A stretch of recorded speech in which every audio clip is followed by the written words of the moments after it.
typically we want to read the stimulus, determine the flaw for ourselves, then look for a description of it in the answer choices. So if you read this and you don't see a flaw, you're missing something, it might be worth reading the stimulus again to ID the flaw first. Otherwise, the choices are much tougher to interpret because they only make sense in the context of the stimulus, and that's really true in general, honestly. So looking at this, anyone see a flaw here? So when I first did this one when I was taking this test, I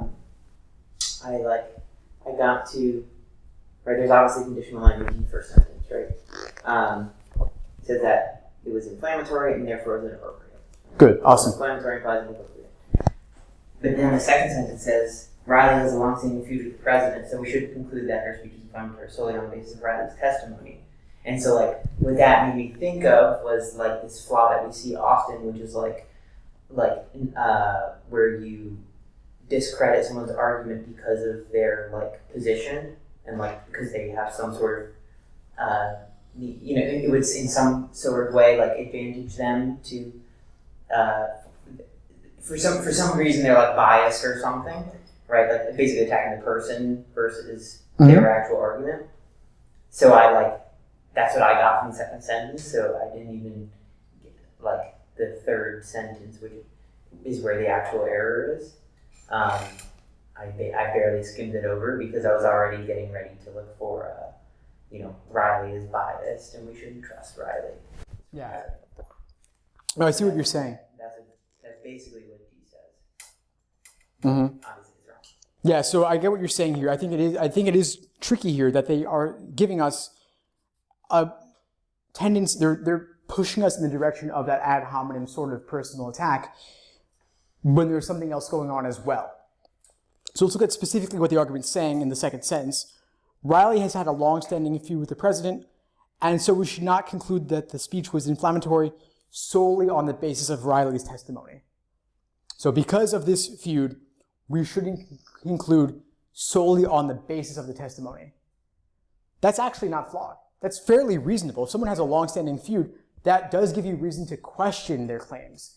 Not to dismiss the conclusion of their claims outright, but to maybe ask more questions or seek additional information or evidence as well to support what Riley was saying and not conclude solely on the basis of what Riley is saying. So I think that it's going in that direction because it does bring up the feud, which is personal, not relevant, but they're not going so strong as to be flawed on that issue. Question? For the flaws, I usually try to find the conclusion and try to find what evidence they're missing.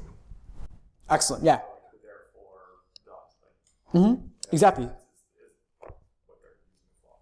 Yeah, perfect. So the other thing you want to think about is in an argument, you want to look at the conclusion specifically to look at the reasoning overall. That thing with Riley and the feud is limited solely to the evidence, and on top of that, there's not really a problem with it.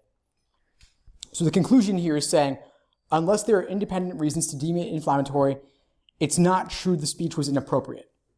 And they're saying prior to that, we should not conclude the speech was inflammatory solely on the basis here. So they're saying that because we don't have reason at the moment to think it's inflammatory, so because we don't have reason to think it's inflammatory, so summary, not inflammatory, therefore not inappropriate. That's their conclusion. Their evidence is that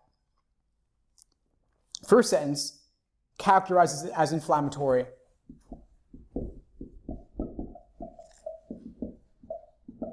Therefore, it is inappropriate.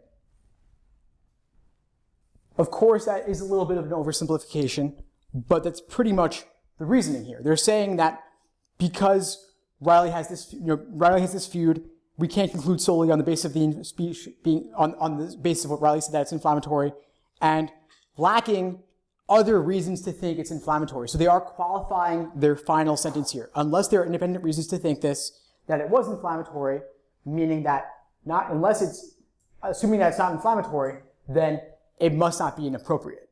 So it becomes a simple mistaken negation, confusing necessary and sufficient conditions. And so they're failing to consider the possibility that it could still be inappropriate even if it's not inflammatory. So there could be X causes it to be inappropriate. There could be Y causing it to be inappropriate.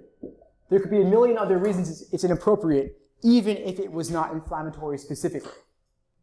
Inflammatory is sufficient to guarantee inappropriateness, not necessary in order to guarantee inappropriateness. And so, for that reason, we want ideally, of course, it would be great if they just said necessary sufficient language in here, but they don't. But A is basically articulating what I'm saying here. Takes for granted that it could not be inappropriate if it was not inflammatory, meaning takes this for granted when there could be other reasons too. Any questions on this one?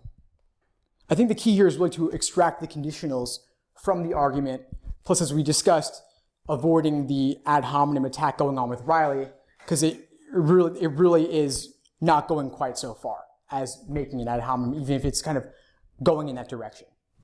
Thanks for tuning into the show. Please subscribe if you haven't done so already to be notified of new episodes as I release them, and feel free to reach out if you need anything at all as you move forward with your prep. I'm happy to help however I can. In the meantime, I wish you all the best and take care.